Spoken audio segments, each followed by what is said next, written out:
Hello everybody, Tom from History Delights here. I got Kevin behind the camera. Say hi, Kevin. Hi. We're a couple of amateur historians and we thought we'd do some local history and start with Pocahontas County, Iowa. And as you can see here, here's the towns we have in Pocahontas County.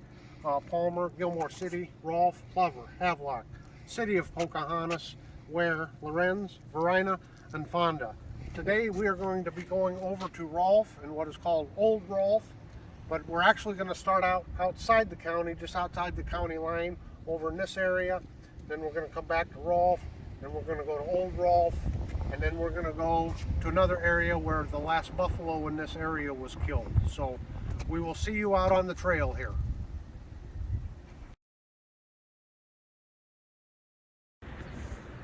Hello everyone, we're in downtown Rolfe, Iowa, and as we look back over my shoulders here, you can see there's just not much left of the downtown.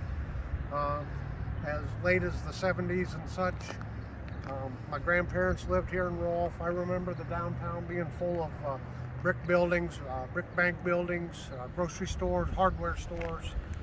Well, as like a lot of these small rural Iowa towns, they're just drying up.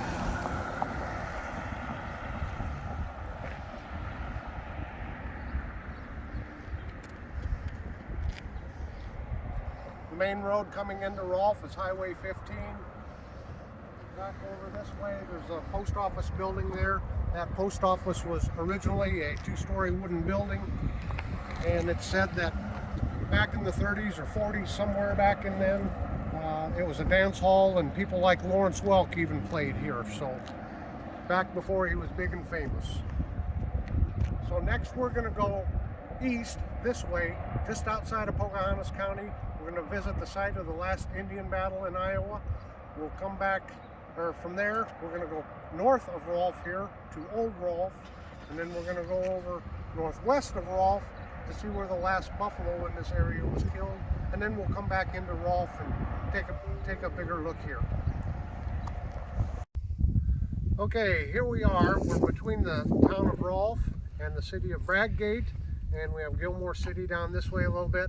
I was thinking this site was just into Humboldt County, but it actually is still here in Pocahontas County, so I have to correct the record there. Well, back behind me, up this hill, is reported to have been the last Indian-on-Indian battle here in the state of Iowa, and it was a battle over one of the Sioux tribes and the Winnebagos over the trapping rights and the trapping and hunting area here. As we turn around and look back this way, I'll just point out something more modern. There's an old railroad right-of-way that goes through here. It starts in Rolfe, I believe, and goes all the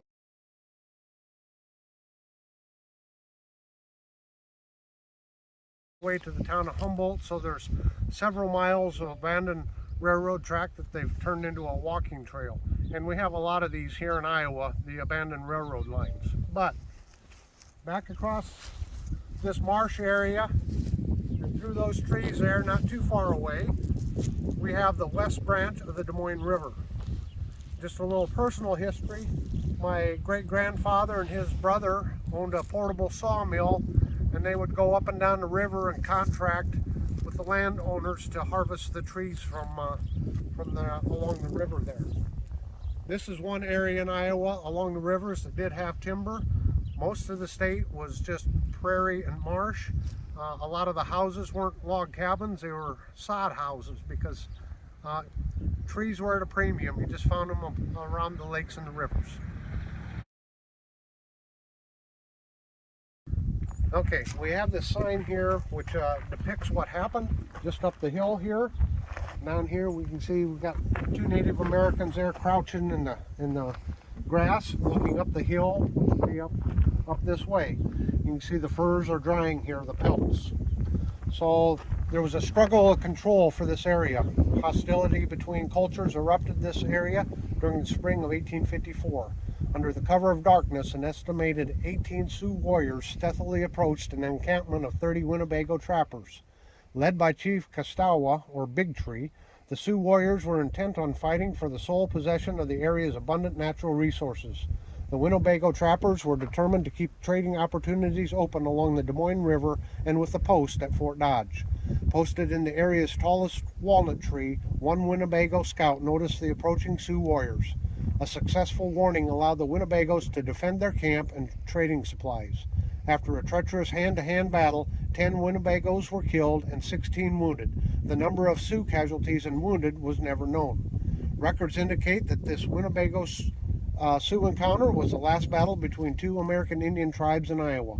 The battle is classified as a prelude to the violent conflicts of 1857 between the Sioux warriors and the pioneers of Spirit Lake in northwestern Iowa. This historical site portrays the struggle for control of the area's precious natural resources and a culture's dwindling freedom. So earlier in the spring or in the summer, Kevin and I recorded over at Swan Lake, and this is at the very beginning of History Delights, and we didn't know what we were doing yet. But so there's a few months gap there, but we're going to find out that Big Tree or his brother or one of the other Braves actually transited through Pocahontas County. Some of them died there and were rumored to be buried there. So you'll see me dressed in summer attire as I explain that. So from here we're going to go north and we're going to go to the town of Old Rolfe.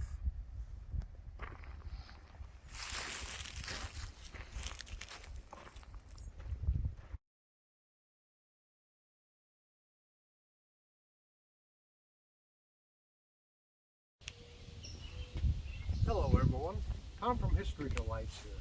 How's everybody doing today? Well, myself, I've got this gorgeous backdrop here, and we're at a location that is known as Swan Lake. But before I get into that, I want to give some credit here. I have my good friend Kevin back behind the camera. He's been helping me out shoot these videos, so I wanted to give him some credit and recognition. Thanks, Kevin, for your help. You're welcome. So back here is the dry lake bed. Again, it was called Swan Lake. Around the turn of the last century, the lake dried up, and eventually it was farmed as a potato farm, and it grew pretty good potatoes here. Here in recent years, it's been turned back, replanted with natural prairie grass, and it's just a gorgeous area. We have a great observation deck here.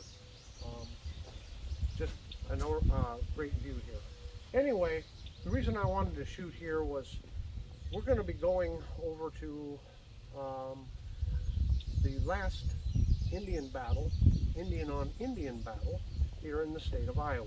And it's located kind of along the border, the eastern border of Pocahontas County, western border of Humboldt County, in between the towns of Rolfe and Bradgate. And over there was a battle between the Sioux and the Winnebago. They were upset with each other. One tribe thought the other was encroaching on its territory, its hunting grounds, trapping grounds, and so there was a battle. Now, that's about 30 or 35 miles to the east of this location here. What's significant about this lake area here is, one, it used to be a camping ground for the Sioux. There's many artifacts found here, broken pottery, arrowheads, and such. But after that battle, it was a Sioux chief, and I'm going to go over here and get his name. And his name was Chief Kastawa, which meant Big Tree. So he and 3 of his warriors were either injured or killed in the battle, or they died on their way back to South Dakota. But it's believed that they were buried here on the northeast bank of this lake. And the reason they were buried here is because they did not want to be buried in what might be Winnebago lands or neutral territory. They wanted to bury them where they're actually in the traditional Sioux territory. Hello everyone, Tom from Knife. Hello everyone, Tom here with History Delights. Along with my friend Kevin behind the camera, I want to welcome you to the channel. If you enjoy my videos, Wakpektuwi, oh boy, Wakpektuwi Sioux warriors stealthily approached an encampment of